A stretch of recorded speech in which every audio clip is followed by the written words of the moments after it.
పథకాన్ని అమలు చేయనటువంటి మోడీ గారు మాట్లాడటమే ఆశ్చర్యం. బీజేపీ పాలిత రాష్ట్రాల్లో ఎక్కడైనా చేసి అదే పద్ధతిని అవలంబించమన్నా కూడా తెలంగాణ ప్రభుత్వం సిద్ధంగా ఉంది. మేము చేసింది చెప్పాము, చేయాల్సింది కూడా చెప్పాము. భవిష్యత్తులో అవి కూడా చేస్తాం.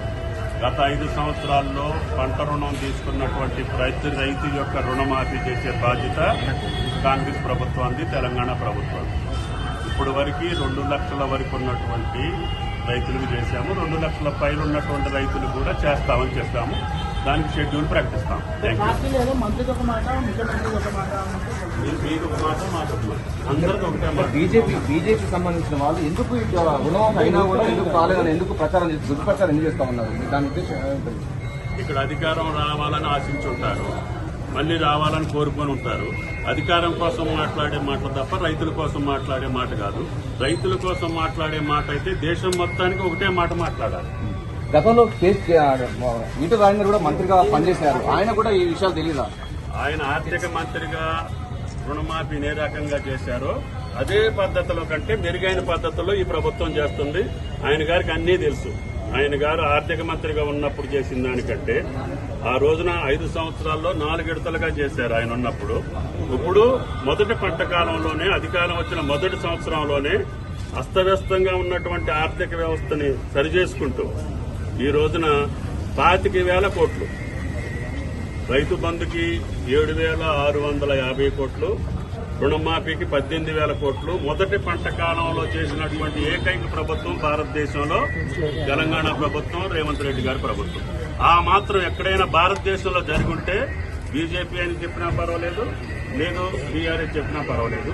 బీఆర్ఎస్ చెప్పినటువంటి మాటలకు అనుగుణంగా పోయిన టర్మ్లో ఏ రకమైనటువంటి పద్ధతి ప్రకారంగా రుణమాఫీ జరిగిందో అదే పద్ధతిలో జరుగుతుంది తప్ప ఏ ఒక్కటి కూడా నిబంధనలు మేము పెంచలేదు.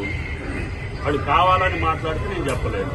అధికారం పోయిందని ఒకళ్ళు, అధికారం కావాలని ఒకళ్ళు మాట్లాడుతున్నారు. మేము రైతుల కోసం చేస్తున్నాం. అది మీరు ఆలోచించి అర్థం చేసుకుని ప్రకటిస్తే మంచిది, ప్రసారం చేస్తే ఇంకా మంచిది. ప్రధానంగా సార్ అంటే రాజకీయ నాయకులే మాట్లాడుతున్నా కానీ రైతులు ఈ విషయంలో ఏం మాట్లాడలేదు. రైతులు సంతృప్తిగా ఉన్నారు, చేస్తారనే నమ్మకంతో ఉన్నారు. గత 10 సంవత్సరాల్లో ఆస్వాదించినటువంటి రైతులు, రుణమాఫీని అనుభవించినటువంటి రైతులు ఈ రోజు 10 నెలల్లోనే వాళ్ళ కళ్లలో వెలుగులు చూసి వీళ్ళు నొప్పులు కప్పుతా ఉంటే నేనేం చేస్తా? రైతులు ఎక్కడైనా వచ్చి మాకు చెయ్యరు అనేటటువంటి భావన ఉంటే మమ్మల్ని ఊరుకుంటారా? మేము రోజు రైతుల్లోకి వెళ్తున్నాం కదా. మార్కెట్ కమిటీ చైర్మన్ల ప్రమాణ స్వీకారంలో వేలాది మంది రైతులు వస్తున్నారు. ఏ ఒక్కళ్ళు కూడా రుణమాఫీని గురించి అడగలేదు.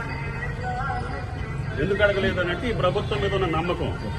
25,000 కోట్లు 10 నెలల్లోనే చేశారు. ఇంకొక 25,000 కోట్లు వేయాల్సి ఉంది. బడ్జెట్లో 50,000 కోట్లు పెట్టినటువంటి ఏకైక ప్రభుత్వం భారతదేశంలో తెలంగాణ ప్రభుత్వం. మరి అటువంటి ప్రభుత్వం ఎక్కడన్నా భారతదేశంలో ఉంటే మోడీ గారిని చూపించమనంటే, బీఆర్ఎస్ వాళ్ళని చూపించమనంటే మాకు అభ్యంతరం లేదు. రుణమాఫీ ఇవ్వాలని నేను ఎప్పుడు చెప్తాను. Thank you.